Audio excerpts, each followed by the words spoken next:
안녕하세요. 사랑하는 성도 여러분들, 주님의 이름으로 여러분들을 문안합니다. 오늘은 고린도후서 4장 7절부터 15절까지 말씀에 대해 함께 생각해 보도록 하겠습니다. 지난 시간에 바울은 자신의 양심 또 하나님 앞에서 성도들 앞에서 그 누구를 향해서라도 부끄러움이 없다. 왜냐하면 내가 복음을 위해서만 살아온 것이고 교회를 위해서 살아왔을 뿐이지 내 자신의 명예나 내 자신의 욕망을 위해서 내가 지금까지 사역해온 것이 아니다 라고 밝히고 있습니다. 오늘 말씀도 보면요, 그는 다음과 같이 표현을 하는데요, 우리가 이 보배를 질그릇에 가졌으니, 여기서 말하고 있는 보배라는 것은 바울이 지금 전하고 있는 복음을 의미하는 것이고, 질그릇이라는 것은 자신의 사역, 복음을 전하는 사역, 그 결과로 세워진 교회까지도 질그릇이라고 할 수 있겠죠. 이는 힘이 큰 능력이 하나님 아버지께 있고 우리에게 있지 아니함을 알게 하기 위해서이다, 이렇게 얘기를 하고 있죠.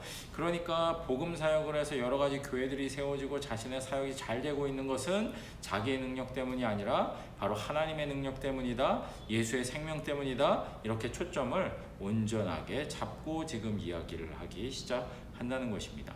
그러면서 8절 9절에서는 이 복음 때문에 본인이 당하고 있는 여러 가지 사정에 대해서 얘기를 합니다. 우리가 사방으로 우겨쌈을 당하여도 쌓이지 아니한다. 답답한 일을 당하여도 낙심하지 아니한다. 박해를 받더라도 본인들이 버림받지 아니한다. 이렇게 쭉 얘기를 합니다. 굉장히 흥미로운 표현일 뿐만 아니라 리듬감도 있고 되게 표현력이 되게 좋은 것 같아요. 근데 하고 싶은 얘기는 뭘까요? 지금 사정이 굉장히 어렵지만 이것 때문에 내가 절망하지 않는다. 로마 당국으로부터 유대인으로부터 뿐만 아니라 자기가 세운 고린도 교회로부터도 지금 배신을 당하고 공격을 당하고 박해를 당하고 이런 상황 가운데 있는데도, 그러니까 우겨쌈을 당한 거잖아요. 어디로 가도 갈 데가 없어요.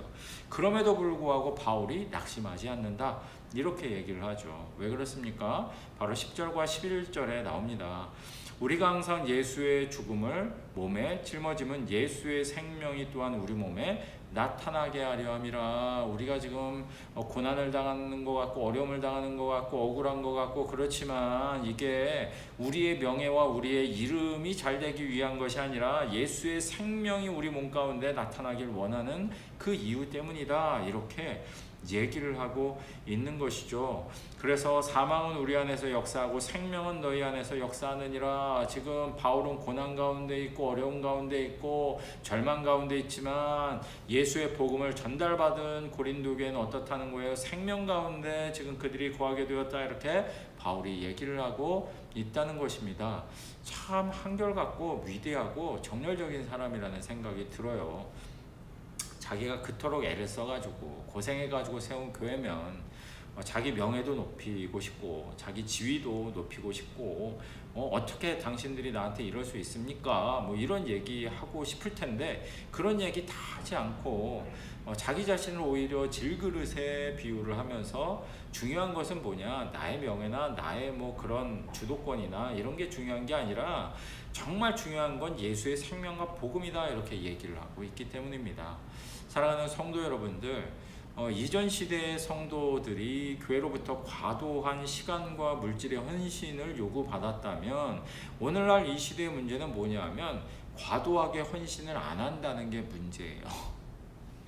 이전 시대에는요, 뭐 건축하면은 막 그런 거 있었잖아요. 무조건 뭐 손 들고 헌금 얼마 하실 분 손 드세요. 막 부흥회 하면 대부분 이런 거였거든요. 그래서 어떤 분들은 자신의 아파트를 팔아다가 건축 헌금으로 바치기도 하고 그것이 뭐 더 큰 축복이 되어서 내가 잘 됐습니다, 이런 간증거리들이 또 여러모로 유포가 되기도 하고 또 그런 것들을 은혜로 받기도 하고 그런 시대였습니다. 사실 헌신 자체는 너무나 소중한 것이죠. 그들의 눈물과 헌신을 통해서 한국 교회가 지금까지 성장해 왔다 해도 과언이 아닙니다. 그런데 여기에는 빚만 있는 것이 아니라 그늘도 있었는데요. 그 그늘은 뭐냐 하면 이런 부모들의 과도한 헌신을 보고 자라났던 자녀 세대들은 이게 너무 고생을 한 거예요. 자기 어렸을 때 갑자기 본인의 신앙이 아니라 부모님의 신앙으로 그냥 집 갖다 바쳐갖고 너무 다 어려워. 그러다 보니 이런 모습들을 보았던 자녀들 세대들은 바로 부모님들의 이런 헌신 때문에 오히려 지금 교회를 떠나는 원인이 되었다, 이렇게 답변하는 젊은이들이 꽤 많이 있다는 거죠. 그래서 이런 젊은 층들의 정서는 어떤 거냐면, 이제는 교회에다가 헌신 요구하지 마세요, 과도해요, 우리에게 뭐 집으로 신방 오지 마세요, 헌금하라고 얘기하지 마세요, 시간 내라고 얘기하지 마세요, 뭐 이런 거 자꾸 요구하지 마세요, 봉사 요구하지 마세요, 이런 경향이 더 짙어지게 되었다라는 거예요. 그래서 하나님 앞에 뭔가 나의 물질과 시간과 정성과 이런 것들을 내어 드리는 것보다, 어떻게 하면 시스템이 잘 갖춰져 있고, 어떻게 하면 프로그램이 잘 갖춰져 있고, 어떻게 하면 내가 편안하게 신앙생활을 할 수 있는 그런 체계를 갖춘 교회가 어딘가, 서비스를 찾는 것처럼 마치 그런 교회들을 찾아다니는 세태가 지금 많은 크리스찬 가운데 퍼지게 되었다라는 것입니다.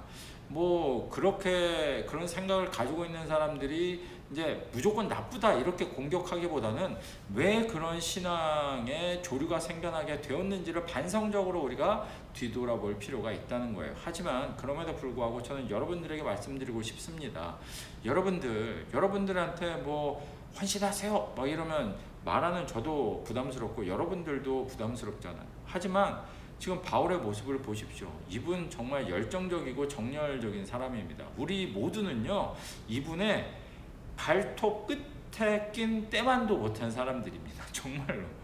왜냐하면 우리 인생에, 당신 인생의 핵심이 뭡니까? 열정이 뭡니까? 그랬을 때 복음입니다, 이렇게 얘기할 수 있는 사람 우리들 가운데 누가 있습니까? 내 인생을 움직여가는 건 오직 예수, 오직 복음, 오직 예수의 생명입니다, 막 이렇게 자신 있게 얘기할 수 있는 사람이 누가 있겠어요?